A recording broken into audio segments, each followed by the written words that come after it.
So what would happen if tens of thousands, hundreds of thousands, millions, even billions of people actively sought to earn good fortune? A great leader never lets their vision become insignificant. They never let their vision die.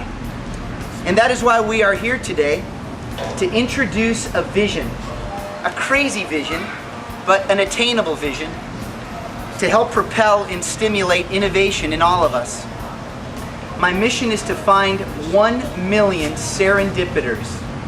Serendipiters are those organizations and individuals who make the greatest impact on enterprise and the world around them.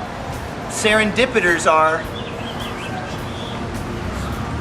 socially conscious, authentic innovators that serve to inspire and propel innovation and good fortune for their communities and its citizens. If I can find 1 million and each of you can find another million, perhaps over time we can have 1 billion.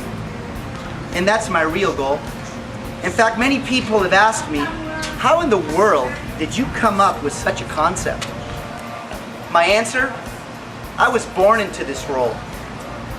I was taught from birth that this is my foundational vehicle, and it has served such to propel my own success in business and life. I was born in a small town, Azusa, California. Like Jack Benny used to say, from A to Z in the USA.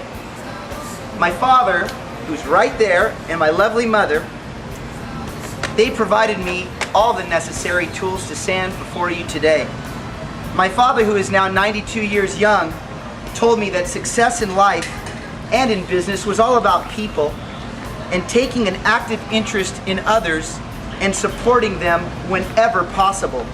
He said, son, this would breed happiness, significance, and success. My dad told me that happiness is never constant.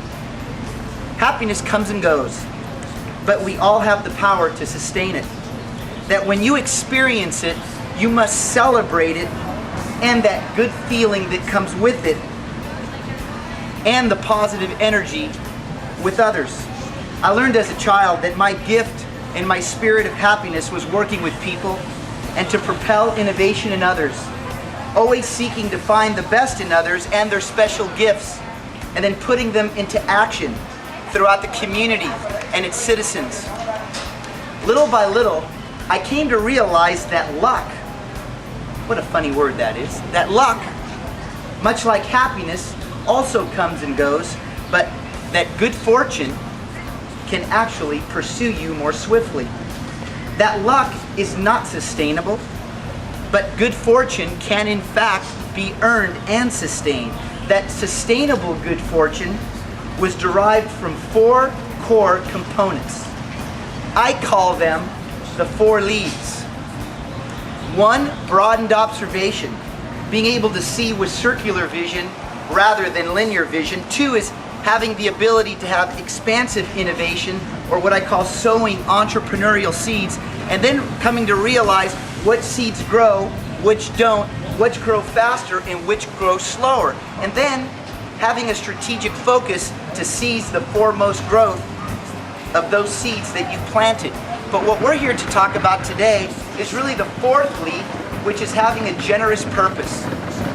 And that's all about sharing the harvest of innovation and the harvest that breeds the desire to be socially responsible.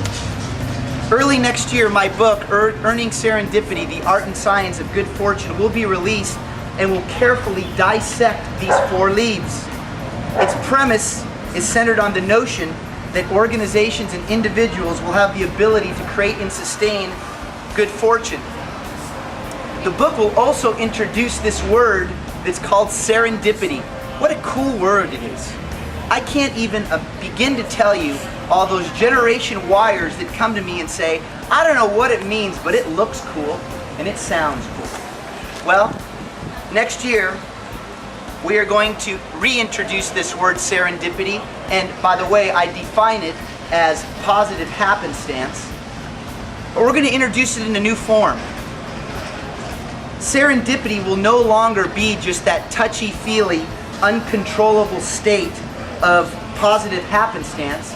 It will now become a best practice in the workplace and everyday life that is indeed controllable and that can breed continuous innovation for organizations and people.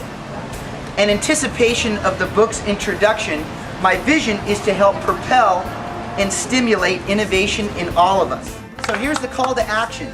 We're calling it Serendipity 7. And what we're asking is that each of you nominate 7 serendipitors. 7 people who you believe have those authentic, socially conscious, innovative qualities that want to make their communities and citizens more enriched with good fortune. My goal is that in a year from now, I'm not the one standing before you. Hi Candace, thanks for coming. I'm not the one standing before you, but it's a serendipiter hosting the press conference, because it really is about the serendipitors. Probably one of the most incredible days of my life, because it really starts one voice at a time. And you know, it's interesting, I encourage you to visit a website.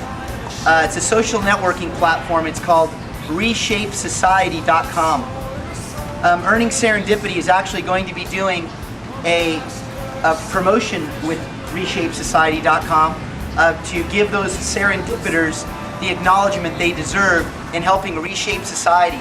But if you go on the home page, there's a video from a group called Nickelback, and I highly recommend that you watch that, because some of the greatest transformations in this world happen through one voice going to another, to another, and to another. And you'd be amazed if you took the time to study social responsibility, the number of Nobel Peace Prize winners that have been honored because of their serendipitous acts. One voice, one movement at a time. Did you know, have you all heard of Amnesty International?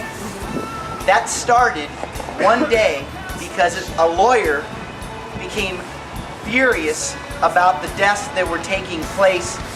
Forgive me, I forgot exactly where, but he picked up the article and said, this is ridiculous, and wrote a letter to his newspaper, got caught from another newspaper, New York Times grabbed a hold of it, and what happened? Amnesty International was formed. You guys all know about Live Aid, right? You've heard of Live Aid? What did that generate? I think it was $140 million, what, in one day? You heard of Bob Geldof? He was a punk rocker, hair flying all over the place.